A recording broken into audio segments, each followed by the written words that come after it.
Hello students, मैं हूं आपका मैथ्स मेंटर दुर्गेश तिवारी और हम लोग मिल रहे हैं यूट्यूब चैनल आरडी एकेडमी पे। ये एक ऐसा प्लेटफॉर्म है जो high quality content best of faculty से आपको प्रोवाइड करा रहा है फ्री ऑफ कॉस्ट। इसमें क्लास 11th में भी आज प्रोबेबिलिटी स्टार्ट होने जा रहा है। आपने क्लास 9th में थोड़ी सी पढ़ी होगी, 10th में पढ़ी होगी, लेकिन अब जो आपके पास आने वाली है प्रोबेबिलिटी वो थोड़ी सी अच्छी प्रोबेबिलिटी आने वाली है, क्योंकि अब फॉर्मूले भी लगेंगे। अभी तक आपने केवल बहुत सिंपल तरीके वाली पढ़ी है कि favourable outcome upon total outcome, लेकिन आज ऐसा नहीं होगा। अब इवेंट्स भी आएंगे, इवेंट क्या होती हैं, आउटकम्स क्या होते हैं, सैंपल स्पेस क्या होता है, स्टेप बाय स्टेप बहुत ढेर सारी चीजें। पहले थ्योरी पढ़ेंगे, फिर थ्योरी के बाद हम लोग क्वेश्चंस भी डिस्कस करेंगे। तो सब कुछ करेंगे धीरे धीरे थोड़े से टाइम के अंदर।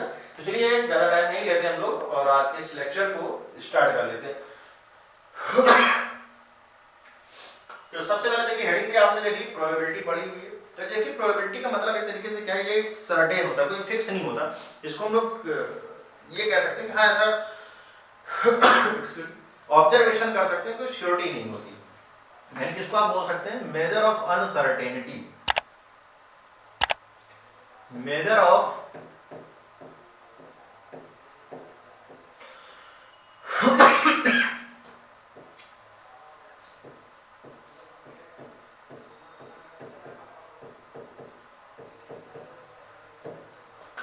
मेजर ऑफ अनसर्टेनिटी, ये एक तरीके से है प्रोबेबिलिटी। और प्रोबेबिलिटी को जनरली हम लोग लिखते कैसे थे,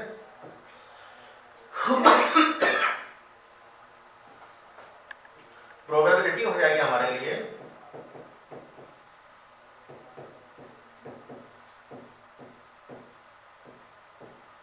favourable outcome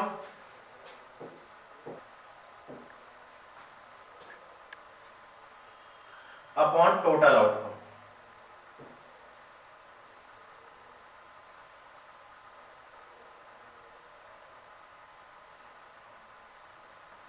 favourable outcome upon total outcome, यही होती है एक तरीके से हमारे लिए प्रोबेबिलिटी।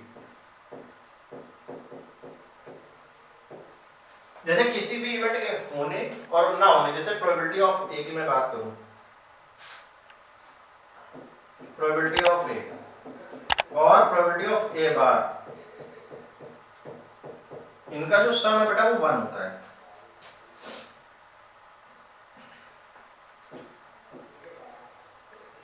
इसका मतलब है probability of happen of A,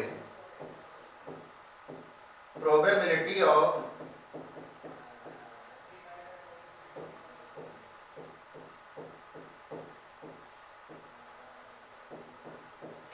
और इसका है मतलब प्रोबेबिलिटी ऑफ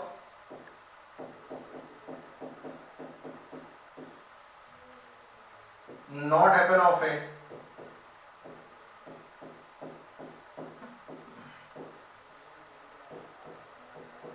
इसका मतलब है probability of happen of A और इसका मतलब है probability of not happen of A. इन दोनों का जो सम है वो 1 होता है, किसी भी इवेंट के होने और ना होने का। अच्छा एक चीज निकल करके आती है, आउटकम क्या होता है। आउटकम का मतलब ये होता है कि जितने भी हम लोग वर्क कर रहे हैं या सैंपल स्पेस बना रहे हैं या उसकी क्या क्या पॉसिबिलिटी हो जाए। जैसे मैंने एक कॉइन को टॉस किया तो उसमें क्या क्या आ जाता है, या तो हेड आएगा या तो टेल। इसी तरीके से 2 कॉइन को टॉस करेंगे तो ऐसे 4 केस बन जाएंगे। वो सारे केस अभी हम लोग डिस्कस करेंगे। तो चलिए हम लोग आते हैं अपने नेक्स्ट पार्ट पे, सैंपल स्पेस। सैंपल स्पेस होता क्या है, होता है कि जितने भी किसी भी जो भी हम लोग वर्क कर रहे हैं या जो भी एक्सपेरिमेंट कर रहे हैं एक तरीके से, उस एक्सपेरिमेंट में जितने भी आउटकम हैं अगर उनको कलेक्ट कर दिया जाए तो वो सेट जो होगा वो आपका सैंपल स्पेस बन जाएगा। यानी कि हम लोग इसको कहेंगे collection of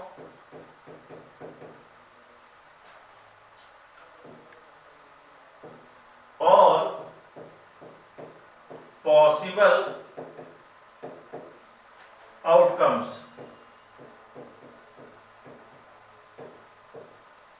collection of all possible outcome. जितने भी पॉसिबल आउटकम्स होते हैं उनका जो कलेक्शन है वही हमारे लिए क्या हो जाता है, सैंपल स्पेस हो जाता है। तो चलिए हम इसके कुछ क्वेश्चंस देखेंगे। पहले हम लोग ये देखते हैं कि किस तरीके से, जैसे मैं आपसे कहूं टॉस अ कॉइन, तो जब आप एक कॉइन को टॉस करेंगे तो क्या क्या आउटकम निकल करके आएंगे, या तो हेड होगा या तो टेल। और इन हेड या टेल को अगर एक ब्रैकेट में लिख दिया जाए तो वही हमारे लिए बन जाएगा सैंपल स्पेस, हेड और टेल। ये हमारे लिए क्या हो गया, सैंपल स्पेस हो गया। दूसरी बात, toss a pair of coin.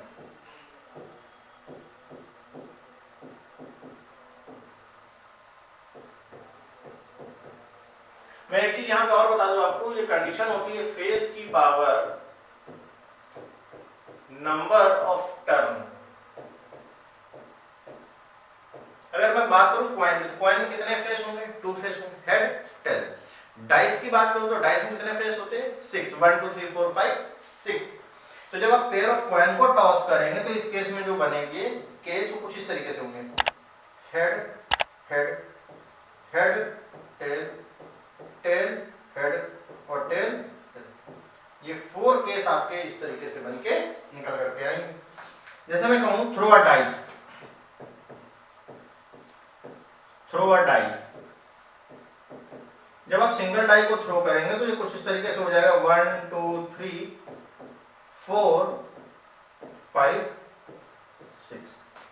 Throw a die 1 2 3 4 5 6। और अगर इसी में ये कह दिया जाए आपसे throw a pair of dice,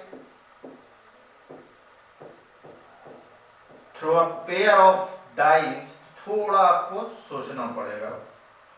अच्छा, डाइस में फेस कितने होते हैं, 6। तो अगर 6 फेस हैं तो 6 की पावर 2, टोटल के साथ कितने हो जाएंगे, 36। उन 36 को केस को एक बार हम लोग लिख लेते हैं। 6 का स्क्वायर यानी कि ओवरऑल केस हो जाएगा हमारे 36। 1 1 1 2 1 3 1 4 1 5 1 6 2 1 2 2 2 3 2 4 2 5 2 6 3 1 3 2 3 3 3 4 3 5 3 6। ये थोड़ा सा ऐसा लगता है कि वेस्ट ऑफ टाइम, बट ये नीड रहती है, इसलिए लिखना है तो सही रहता है। 4 1 4 2 4 3 4 4 4 5 4 6 5 1 5 2 5 3 5 4 5 5 5 6 6 1 6 2 6 3 6 4। ये टोटल आपके केस आपको देखने को मिल गए 36। ये टोटल 36 केस बनते हैं यहाँ पर। इनकी जरूरत भी पड़ती है, तो इसलिए मैंने इसलिए लिख दिया है। अगर हम लोग आज जो क्वेश्चन करेंगे, आज तो फिलहाल क्वेश्चन का सेशन नहीं है, आज के हम लोग डिस्कशन करेंगे थ्योरी पे, बहुत सारी थ्योरी है। हाँ, कुछ क्वेश्चन मैंने जरूर लिए हैं सैंपल स्पेस के, क्योंकि सैंपल स्पेस आपको अगर एक बार अच्छे से आ गया ना तो फिर आप इवेंट को समझ जाएंगे, इवेंट के टाइप्स को समझ जाएंगे, बहुत सारी चीजें डिस्कस कर लेंगे। तो एक बार हम लोग फिर से ओवरऑल जितना भी किया है उसका कंक्लूड कर लेते हैं एक बार। तो कंक्लूड करने पर मिला क्या हमको कि अगर मैं बात करूं सैंपल स्पेस की, तो सैंपल स्पेस का मतलब ये होता है collection of all possible outcome. जितने भी आउटकम है आप उनको कलेक्ट कर लीजिए, या जितनी भी पॉसिबिलिटीज होती है, मैं इसको इस तरीके से बोल सकता हूँ, जितनी भी पॉसिबिलिटीज है उन पॉसिबिलिटीज का जो कलेक्शन है that is a sample space. और उस सैंपल स्पेस को आप इस तरीके से रिप्रेजेंट करते हैं। आपके सामने 4 एग्जांपल्स है, बहुत सारी चीजें हो जाती है कार्ड से को लेकर के भी। कार्ड को अगर आपको नहीं आता तो उसके बारे में हम लोग डिस्कस करेंगे, कितना भी चार्ट पूरा सब प्रिपेयर करेंगे। अब देखिए यहाँ पर एक बात कही गई है हमको फर्स्ट पार्ट में। अब यहाँ पे हम लोग क्वेश्चन स्टार्ट हो चुका है, तो राइट द सैंपल स्पेस। तो पहले वाले क्वेश्चन का 2 कॉइन्स आर टॉस्ड। जब 2 कॉइन को टॉस किया गया तो क्या बोलेगा, अभी मैंने इसका एग्जांपल दिया ही था, लेकिन मैं एक बार फिर से लिख देता हूँ। तो जैसे हेड हेड है, हेड टेल है, टेल हेड है और टेल टेल है। 4 केस आपके यहाँ पर अराइज हो जाएगा, जो कि मैंने बना दिया। अच्छा, जब 3 कॉइन को टॉस करें तो कई बार बच्चों को लगता है कि सर कितने बनेंगे, कंफ्यूजन रहता है। तो कोई कंफ्यूजन नहीं, आप ऐसे काउंट करिए फेस की power number of turn. Face कितने होते हैं, फेस होते हैं 2, हेड और टेल 2 ही फेस होता है कॉइन में। और जब आप उसको 3 टाइम टॉस कर रहे हैं, यानी कि 2 की पावर 3, 2 की पावर 3 का मतलब होगा 8 केस। ऐसे एक बात मैं और बताऊंगा यहाँ पे, एक कॉइन को आप 3 टाइम टॉस करो या 3 कॉइन को लेकर के एक बार टॉस कर दो, दोनों के केस में सेम आएगा कंडीशन। कंडीशन जो रहेगी सेम रहेगी। यहाँ पर आपका बने कुछ इस तरीके से, head head head head head tail, head tail head, tail head head, tail tail head, tail head tail और हेड टेल। अब देखिए मैंने किस अंदाज में लिखा, पहले हेड हेड हेड लिख दिया, फिर लास्ट में टेल लिया है और मैं टेल को आगे तक ले आया, फिर एक बार सारे टेल और फिर उन टेल के बीच में हेड को इंक्लूड करते चलेंगे। बस एक केस और लिख लेते हैं, हेड टेल टेल हेड, ये वाला केस नहीं लिखा। ये आपका पूरा कंडीशन बन चुका है कि जब आपने 3 कॉइन को एक बार में टॉस करेंगे। तो इसलिए हम लोग आते हैं अपने नेक्स्ट पार्ट में। नेक्स्ट पार्ट के मैंने क्वेश्चन ही ले रखे हैं, फिर से आ गया अ डाई रोल्ड। तो देखिए फर्स्ट वाला केस मैं नहीं करूंगा, जहां पे मैंने सैंपल स्पेस को डिस्क्राइब किया था वहां पर मैंने लिखा था कि जब आप एक डाई को रोल करेंगे ट्वाइस तो टोटल 36 केस बनेंगे, वो मैंने आपको दिखा भी दिया था, एक बार मैं फिर से दिखा देता हूं। ये यहाँ पर बात जो हो रही है वो कुछ इस चीज की हो रही है,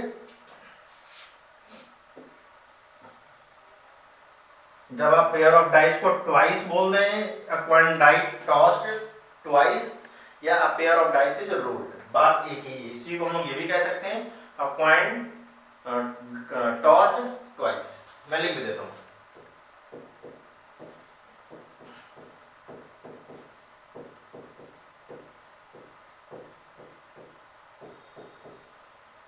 एक कॉइन को आप 2 बार टॉस करिए या 2 कॉइन को एक बार टॉस करिए, दोनों की मीनिंग सेम होती है, उसमें कोई डिफरेंस नहीं।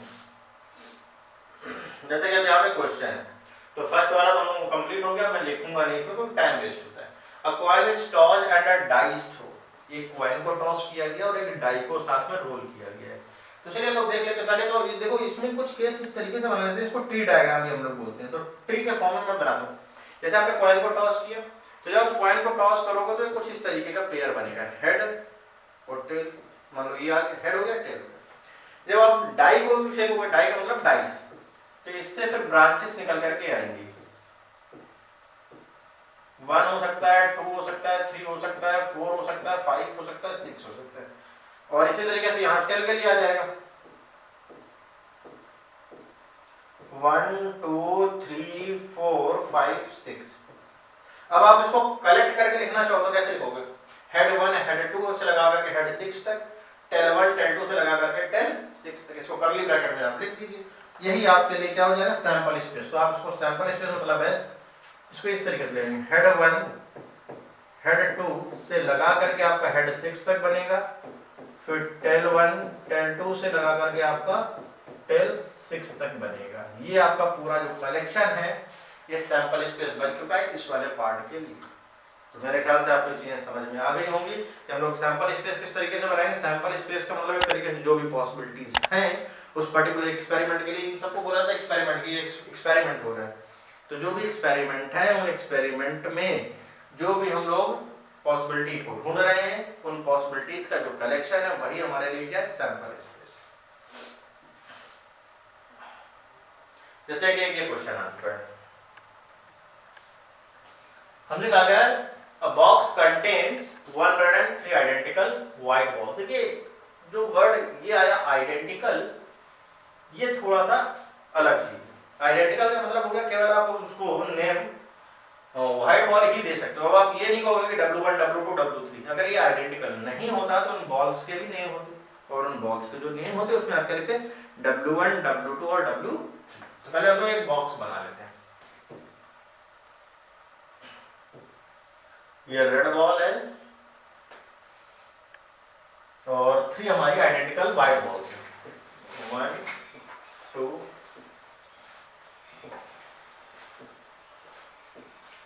ये 3 व्हाइट बॉल है। 2 बॉल्स आर ड्रॉन 1 बाय 1, एक एक करके 2 बॉल निकालेंगे विदाउट रिप्लेस, मतलब उनको रिप्लेस नहीं किया गया है, ठीक है। और रिप्लेस नहीं किया गया, right the sample space of the experiment. तो देखिए यहाँ पर एक बहुत स्पेशल चीज है। देखिए आइडेंटिकल अगर कह दिया गया मतलब सेम बॉल है तो उनकी कोई नेमिंग नहीं हो सकती। हाँ अगर आइडेंटिकल बॉल नहीं होती तो आपको उनको नेम देना पड़ता। तो मैं आपको दोनों केस बताऊंगा। जैसे जब आइडेंटिकल बॉल्स हैं तो उस केस में ऐसा हो सकता है कि पहले रेड बॉल आ जाए फिर आपकी व्हाइट बॉल आ जाए, पहला केस तो ये हो सकता है। हो सकता है पहली बॉल जो निकाली वो व्हाइट आ जाए, दूसरी निकाली वो रेड हो जाए, ये हो सकता है। ये ऐसा हो सकता है कि पहली व्हाइट बॉल फिर दूसरी भी व्हाइट बॉल। ये टोटल 3 पॉसिबिलिटी यहाँ पर अराइज होती दिख रही है। हाँ, अगर आइडेंटिकल नहीं होता तो वहां पर नंबर ऑफ केसेस आपके एक्सटेंड हो जाते हैं, इंक्रीज हो जाते हैं। फिर आपको उसको नेम W1, W2 और W3 देना पड़ता है, फिर उसमें बहुत सारे केस बन जाते हैं आपके। या फिर फिलहाल के लिए इतने ही केस है जब आइडेंटिकल बॉल्स है तो आप उनको नेम देंगे W। तो देखिए एक एक करके बॉल निकालिए, देखो क्या लिखा है, 1 by 1 रैंडमली नहीं निकाला गया, ऐसा नहीं कि तुरंत निकाल दिया गया, और विदाउट रिप्लेसमेंट, मतलब निकालने के बाद उसको उनको रखा भी नहीं गया है, निकालने के बाद उनको रखा भी नहीं गया है, ये जो आप देख रहे हैं, ठीक है, उनको रखा नहीं गया है। तो देखिए रेड है, व्हाइट व्हाइट व्हाइट, तो हो सकता है कि पहली बॉल जो निकाली गई वो रेड है, फिर जो निकाली गई वो व्हाइट है, या ऐसा हो सकता है पहली बॉल जो निकाली गई वो व्हाइट, दूसरी बॉल रेड है, या और भी हो सकता है कि पहली बॉल निकाली गई व्हाइट है, दूसरी बॉल निकाली गई वो भी व्हाइट। इस तरीके से केस आपके बन जाएंगे। चलिए हम लोग आते हैं अपने नेक्स्ट क्वेश्चन में। मैंने इस तरीके से क्वेश्चन ले रखे हैं ताकि आपको एक्सपेरिमेंट समझने में हेल्प हो जाए और आपको सैंपल स्पेस बनाना भी आ जाए कि किस तरीके से हम लोग सैंपल स्पेस फॉर्म कर सकते हैं। Consider the experiment in which a coin is tossed repeatedly, मतलब लगातार आपको उसको टॉस करना है, अनटिल, तब तक जब तक उसमें टेल ना आ जाए पहली बार। बहुत अच्छा क्वेश्चन है। इस वाले क्वेश्चन बहुत से लोग मिस्टेक कर देते हैं, हम लोग नहीं करेंगे, हम लोग आराम से समझेंगे। इसमें हमसे एक क्वेश्चन है, ये कहा कि जैसे हम कॉइन फेंक रहे हैं, कॉइन आप तब तक फेंकते रहिए जब तक पहली बार टेल ना आ जाए। अच्छा मैंने एक चीज कही ना, सैंपल स्पेस मतलब पॉसिबिलिटीज, प्रोबेबिलिटी का मतलब ही होता है पॉसिबिलिटीज, तो जो भी पॉसिबल वेज हैं या जो भी आउटकम्स हैं वही है। तो देखिए यहाँ पे क्या बनेगा सैंपल स्पेस हमारा, जैसे मैं ये कह रहा हूँ आपने कॉइन को टॉस किया, कॉइन टॉस करते ही पहला टेल आ गया, तो वहीं से गेम रुक गया, ओवर। क्या कहते हैं फर्स्ट टाइम टेल आ जाएगा तब रुक जाना है, तो हो सकता है पहली बार आपने फेंका और टेल आ गया तो आप वहीं रुक गए पहला। अच्छा ऐसा भी तो हो सकता है पहली बार आप टॉस करो, हेड आए और उसके तुरंत बाद टेल आ जाए, तो आप हो सकता है कि फर्स्ट टाइम हेड आए फिर टेल आए। अच्छा ऐसा भी तो हो सकता है हेड आए फिर टेल आए, ये भी हो सकता है पहले हेड फिर टेल। एक बार हेड और लिख देते हैं यहाँ पे, और यही प्रोसेस आपका कंटिन्यू इनफाइनाइट टाइम से मैं तो कहूँगा चलता रहे, क्योंकि ये अनसर्टेन है, इसमें कुछ भी फिक्स नहीं है, जिसमें कुछ रुकने वाला नहीं है, आप लगातार चलते चले जाइए, रुकेगा ही नहीं। हो सकता है 5 अब 100 टाइम्स हेड आ जाए फिर टेल। प्रोबेबिलिटी मतलब अनसर्टेनिटी, हमने लिखा ही था मेजर ऑफ अनसर्टेनिटी, कोई सर्टेन है ही नहीं इसमें, जब तक ये चलता चला जाएगा तब तक आपके केस बनते चले जाएंगे। तो एक हम लोग और देखते हैं सैंपल स्पेस, ये आ गया। देखिएगा थोड़ा सा अलग है question. A coin is toss if it shows head, we draw a ball from bag containing 2 blue and 3 white balls. If it shows tail, we toss a coin again. Coin को again toss करेंगे। तो पहले हम लोग bag बना लेते हैं, ये बॉक्स है, ये बैग है, 2 ब्लू बॉल है,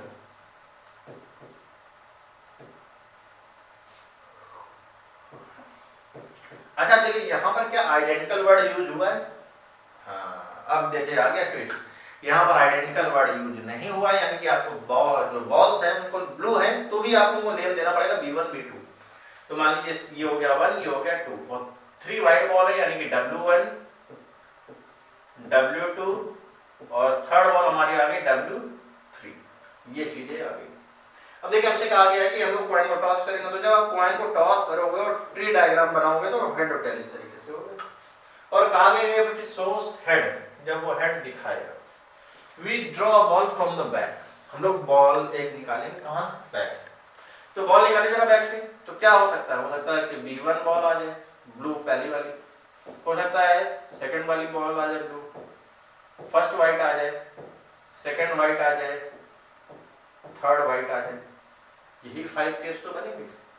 और जब हम लोगों ने टेल दिखाया है तो टॉस इट अगेन, जब आप दोबारा फेंकेंगे तो फिर से आपके पास 2 पॉसिबिलिटीज आ जाएगी, जो कि एक हेड होगी और एक टेल, और इन्हीं को हम लोग क्लब करके लिख देते हैं। जब आप इसको क्लब करके लिखेंगे तो क्या बनेगा आपका sample space, head B1, head B2, head W1, head W2, head W3, tail head और टेल, ये टोटल केस आपके बन करके तैयार हो जाएंगे। तो मेरे ख्याल से अभी तक मैंने जितने भी क्वेश्चन बताए, इतने सारे, एक क्वेश्चन ये था, फिर इसके बाद ये, फिर ये, तो ये सैंपल स्पेस आप समझ पाए होंगे कि सैंपल स्पेस किस तरीके से हम लोग तैयार कर सकते हैं। सैंपल स्पेस के बाद का जो पार्ट है हमारा वो आता है हमारा इवेंट्स। तो हम लोग आ जाते हैं इवेंट्स। तो इवेंट्स होती क्या है? देखिए इवेंट्स एक बहुत बड़ा पार्ट है। तो इवेंट आज हम लोग पहले सीखेंगे कि इवेंट होती क्या है। जो नेक्स्ट लेक्चर होगा, जो हम लोग नेक्स्ट क्लास होगी, उसमें हम लोग ये डिस्कस करेंगे कि जो इवेंट्स हम लोगों ने डिस्कस करी हमको किस तरीके से हम लोग डिफरेंशिएट करेंगे, किस तरीके से उनमें डिफरेंस बता पाएंगे कि ये म्यूचुअली एक्सक्लूसिव है, ये एग्जॉस्टिव है। तो इसके लिए हमको क्वेश्चन लेने पड़ेंगे। तो नेक्स्ट लेक्चर क्वेश्चन का होगा पूरा। तो इवेंट्स होती है, पहली बात तो ये हम लोग देख लेते हैं। इवेंट्स का मतलब होता है subset of a sample space.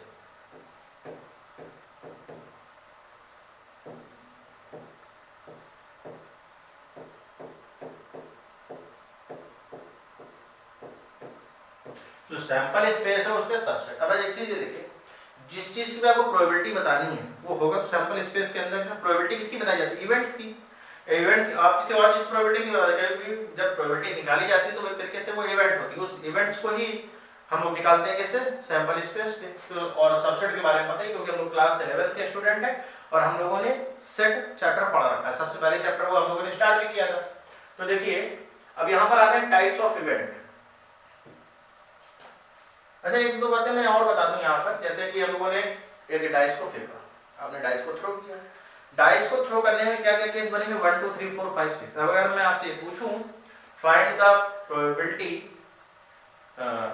It is shows A prime number. Prime number का मतलब क्या हो जाएगा? 2 3 और 5। 2 3 5 तीन नंबर है। अब ये 2 3 5 कहीं आप अलग से तो लेकर के नहीं है, ये आए किससे? उस सैंपल स्पेस के ही पार्ट से तो आए। तो जब उससे निकल करके आ रहे हैं एक तरीके से, यानी कि जो इवेंट है वो क्या हुआ हमारे लिए? सबसेट ही तो हुआ। किसका? सैंपल स्पेस का। तो मेरे ख्याल से आपको एक चीजें क्लियर हो गई हैं। तो अब हम लोग आ जाते हैं टाइप्स ऑफ इवेंट्स में। तो टाइप्स ऑफ इवेंट में सबसे पहला पार्ट है हमारा elementary events.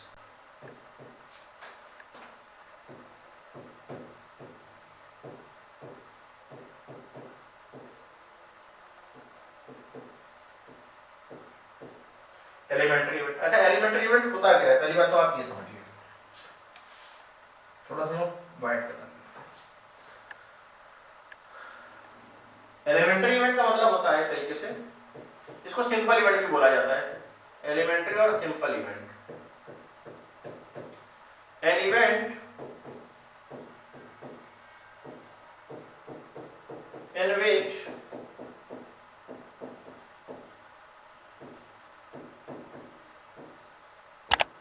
single element present।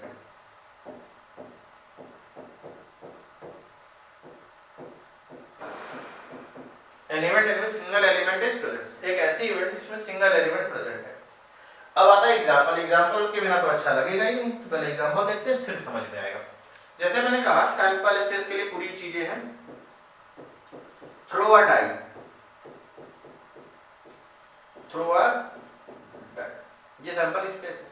तो इस केस में आप क्या लिखेंगे? 1 2 3 4 5 6। अब जैसे जो इवेंट है, मैंने इवेंट को कुछ इस तरीके से लिख दिया है। इट शोज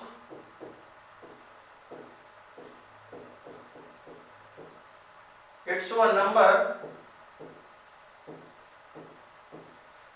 which is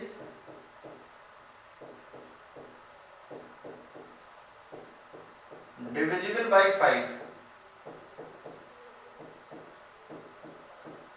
ये एक ऐसा नंबर शो कर रहा है जो 5 से डिविजिबल है। तो यहां से आप देखिए 1 2 3 4 5 6 में केवल आपको क्या मिलेगा? 5 ही तो मिलेगा। केवल क्या मिलेगा आपको? 5। अब यहाँ पे एक सिंगल एलिमेंट ही तो आपको मिला। जब आपको सिंगल एलिमेंट मिल रहा है इसका मतलब ये क्या हुआ कि ये एलिमेंट्री इवेंट है या सिंपल इवेंट है। ऐसे एक नहीं बहुत सारे एग्जांपल आप बना सकते हैं। ये तो मैंने एक सिंगल दिया। जैसे आप एक पेयर ऑफ कॉइन को टॉस करें, 4 केस होते हैं। लेकिन इवेंट अगर आप कह दें there is exactly 2 head, exactly 2 head, तो केवल हेड हेड वाला एक ही केस तो आया। जब एक केस या एक सेट मिलेगा आपको जो एक एलिमेंट होना चाहिए इस सेट में, तो उस सेट को हम लोग कहते हैं या उस इवेंट को हम लोग कहते हैं elementary event. An event in which single element present. Single element ही तो है। सिंगल एलिमेंट मतलब एक तरीके से सेट जो है वो सिंगलटन सेट होना चाहिए। तो मेरे ख्याल से आपकी चीजें क्लियर होगी। अब आते हैं हम लोग नेक्स्ट पार्ट। अच्छा एलिमेंट्री के बाद एक चीज आती है यहाँ पर compound event.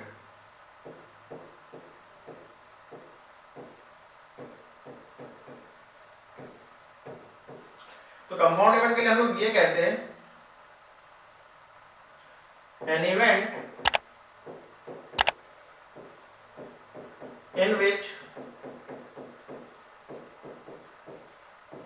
two or more element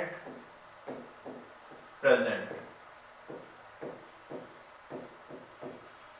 एक ऐसी इवेंट जिसमें दो या दो से ज्यादा एलिमेंट कम से कम होने ही चाहिए। अब जैसे यही वाला केस है थ्रो और डाई वाला, इसी वाले केस में अगर मैं इवेंट ले लूं कुछ इस तरीके से, देखिएगा it shows a prime number.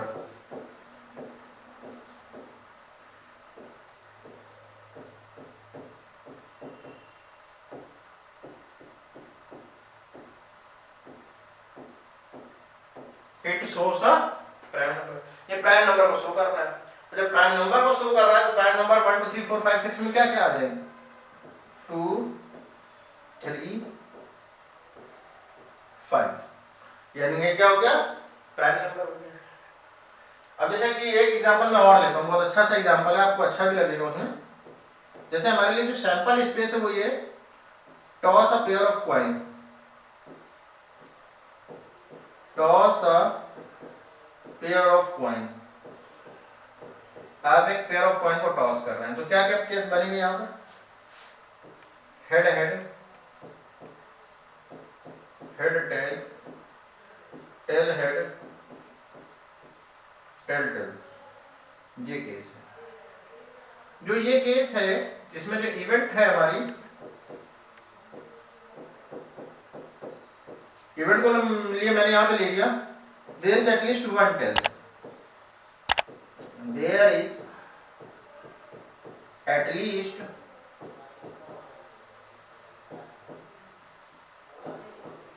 कम से कम एक टेल हो। जब कम से कम एक टेल है यानी कि उससे ज्यादा हो सकते हैं एक से, लेकिन उससे कम नहीं हो सकते। यानी कि इस केस में जो हमारे पास एलिमेंट निकल करके आएंगे वो क्या आएंगे, there is at least one tail में या तो हेड टेल आ जाएगा, या तो टेल हेड आ जाएगा, या तो टेल टेल आ जाएगा। अब देखिए 3 एलिमेंट आ गए कि नहीं। अगर किसी भी इवेंट में एक दो कम से कम दो तो होने ही चाहिए, दो से ज्यादा भी है तो भी चलेगा, तो उसको हम कहते हैं कंपाउंड इवेंट। और ये है हमारी एलिमेंट्री इवेंट। तो आप मेरे ख्याल से ये समझ पाए कि एलिमेंट्री इवेंट और कंपाउंड इवेंट क्या होती है। अच्छा, इसका हम लोग एक केस और ले लेते हैं, यहाँ पर लिखा नहीं रखा मैंने। तो एक होती है impossible event.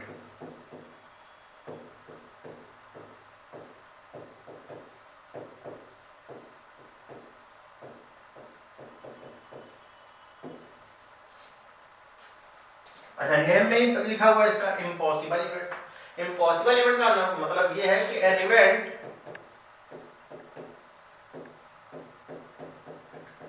which is an event which is never possible, जो इवेंट कभी पॉसिबल नहीं है। अच्छा देखिए, अगर कभी पॉसिबल नहीं है तो ऐसे कुछ केस हो सकते हैं, बिल्कुल हो सकते हैं। जैसे मैं आपसे कहूं इन थ्रो अ डाई,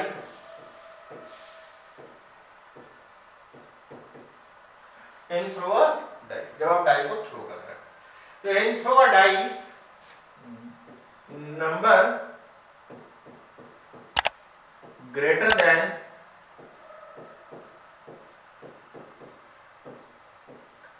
6। ये नहीं की जा गई सर, भैया 6 से बड़ा नंबर तो होता ही नहीं है डाई 1 2 3। अब ये मत कहते ना कि सर हमारे पास जो अनबाइस्ड डाइस की बात यहाँ पर करी जाएगी। अनबाइस्ड मतलब जो अच्छा है, जब हम लोग नॉर्मल यूज करते हैं तो कोई भी नंबर अगर 6 से ग्रेटर तो होता ही नहीं, यानी कि इम्पॉसिबल इवेंट होगा। अच्छा एक बात और, जो इम्पॉसिबल इवेंट है इसकी जो प्रोबेबिलिटी होती है वो होती है 0। इम्पॉसिबल इवेंट की जो प्रोबेबिलिटी है बेटा वो क्या होती है, 0। अच्छा, इसी में एक चीज हम लोग और ऐड कर लेते हैं, वो होती है sure event.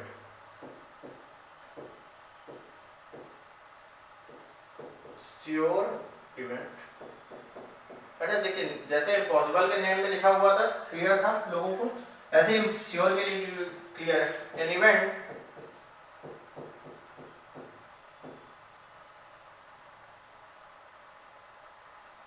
an event which is always possible.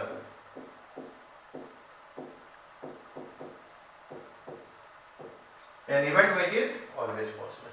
एक इवेंट जो हमेशा पॉसिबल है, जो क्लियर है कि होना ही होना है। जैसे इसी में हम कहते हैं a number which is less than 7, एक नंबर जो 7 से लेस, तो भैया हमेशा ही 7 छोटे नंबर आते हैं, यानी कि श्योर इवेंट ये। और श्योर इवेंट की जो प्रोबेबिलिटी है वो होती है हमेशा 1, वो फिक्स है। अच्छा, 2 इवेंट्स और देख लेते हैं हम लोग, जो कि बहुत इंपॉर्टेंट है क्लास 11 के लिए, क्लास 12 के लिए बहुत ज्यादा इंपॉर्टेंट है। इसमें फर्स्ट नंबर पे आएगी हमारी mutually exclusive event.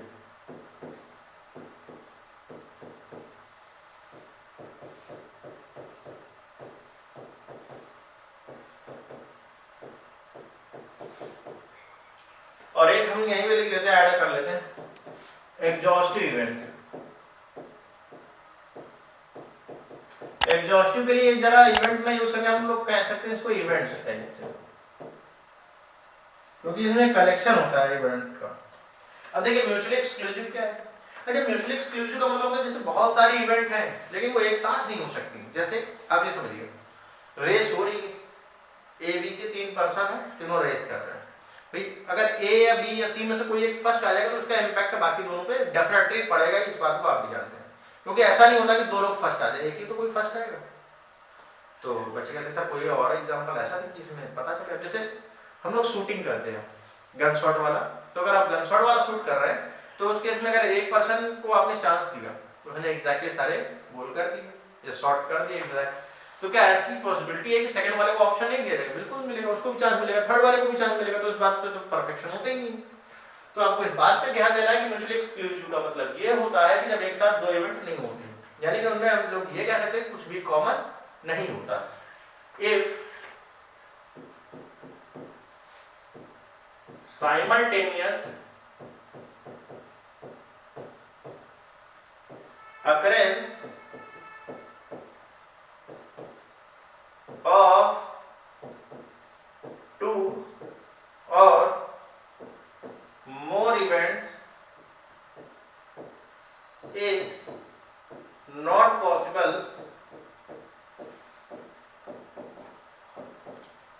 then events are called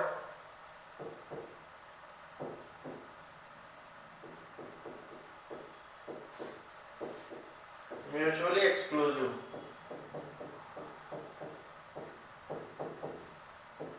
If simultaneous occurrence of 2 or more events is not possible, then events are called mutually exclusive. मतलब कुछ भी कॉमन नहीं होना चाहिए, यानी कि मैं ये कह सकता हूँ कि दोनों में जो इंटरसेक्शन होगा वो फाई होगा और उस इंटरसेक्शन पार्ट की जो प्रोबेबिलिटी है वो 0 होगी, कुछ कॉमन ही नहीं होना है। फिर एक नई चीज निकल करके एग्जॉस्टिव। एग्जॉस्टिव क्या होता है? अच्छा, जैसे म्यूचुअली एक्सक्लूसिव होता है कॉम्बिनेशन है 2-3 इवेंट्स का, ऐसे ही एग्जॉस्टिव भी होता है। एग्जॉस्टिव का मतलब ये होता है कि जितने भी इवेंट्स हैं अगर आप उनको क्लब करें, क्लब का मतलब करिए आप कंबाइन करें तो पूरा का पूरा सैंपल स्पेस बनना चाहिए। If union of all events form a sample space,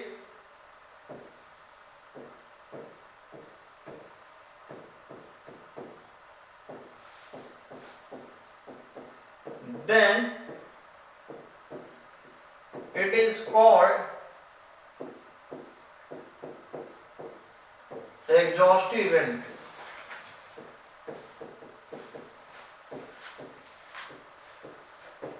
मतलब जितनी भी इवेंट हैं उन सब को आप क्लब जरूर करें और उनका जो कॉम्बिनेशन है या जो पूरा कंप्लीट फॉर्म है वो सैंपल स्पेस आपको दिखना चाहिए। जैसे एक एग्जांपल हम लोग इसमें देखें, बहुत अच्छा एग्जांपल मैं देता हूँ आपको। जैसे सबसे पहला ले लो आप throw a die, throw a die, और मैं यहाँ पे इवेंट ले रहा हूँ, मैंने एक को इवन कह दिया, एक को E2 कह दिया। इवन को मैं कह रहा हूँ it shows prime, sorry even number ले लेता हूँ, इट शोस इवन नंबर और E2 को मैंने कह दिया इट शोज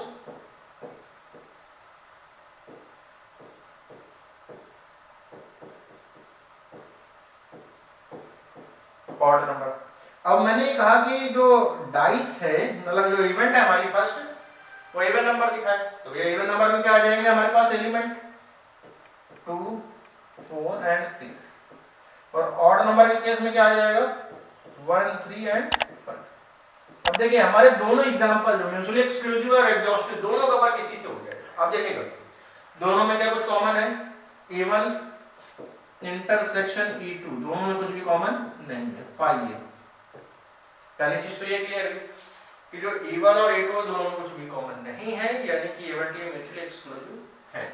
हाँ एक चीज और, E1 यूनियन अगर आप U2 करोगे तो पूरा का पूरा आपको सैंपल स्पेस मिलेगा, 1 2 3 4 5 6 ही तो मिलेगा। और डाई को जब आप थ्रो करते हो तो क्या मिलता है 1 2 3 4 5 6 ही तो मिलता है। हाँ तो क्या बच्चों के मन में आ रहा है सर आपने जो एग्जांपल लिया तो इसमें मतलब जितनी भी म्यूचुअली एक्सक्लूसिव इवेंट है एग्जॉस्टिव होती है, ये श्योर नहीं, ये ऐसा जरूरी नहीं। ये तो मैंने एग्जांपल लिया, हो सकता है कि हम और भी एग्जांपल ले सकते हैं, वो सब चीज हम लोग डिस्कस करेंगे अपने नेक्स्ट लेक्चर में। तो आपको करना क्या है, हमारे साथ लगातार बने रहना है। मैं हूँ आपका मैथ्स मेंटर दुर्गेश तिवारी, और हम लोग यहाँ पर मिल रहे हैं अपने यूट्यूब चैनल आरटी एकेडमी के बेस्ट फैकल्टी के। आपको 22-23 सेशन में जितना नीड है रिड्यूस सिलेबस के साथ सब कुछ यहीं में पढ़ाया जाएगा, आपको कहीं और जाने की जरूरत नहीं है। आप प्रॉपर लेक्चर देखते रहिए, सारे कोर्स सब्जेक्ट हैं, फिजिक्स, केमिस्ट्री, बायोलॉजी और सारे सब्जेक्ट अवेलेबल। बायोलॉजी तो बायोलॉजी वाले बच्चों के लिए है। सर मैंने स्टार्टिंग में बता दिया था कि जो सीरीज है हमारी वो ईयर लॉन्ग लेक्चर सीरीज, जब तक सिलेबस आपका कंप्लीट नहीं होगा तब तक हम लोग आपको कंटिन्यू लेक्चर प्रोवाइड कराते रहेंगे। और मोस्ट प्रोबेबली कोर्स कंप्लीट ही होने वाला है। तो आज लेक्चर नंबर 1 था प्रोबेबिलिटी का, हम लोग बहुत जल्द मिलेंगे अपने नेक्स्ट लेक्चर पे जो कि होगा लेक्चर नंबर 2। तो देखने के लिए थैंक यू। जिन्होंने सब्सक्राइब कर लिया है वेरी गुड, वो शेयर करें अपने फ्रेंड्स के साथ, और जिन्होंने अभी तक नहीं किया है तो प्लीज़ इसको सब्सक्राइब करें और अपने फ्रेंड के साथ शेयर करें। तो आज के लिए हम लोग इतना ही रखेंगे, मिलेंगे हम लोग बहुत जल्द अपने नेक्स्ट लेक्चर में, तब तक के लिए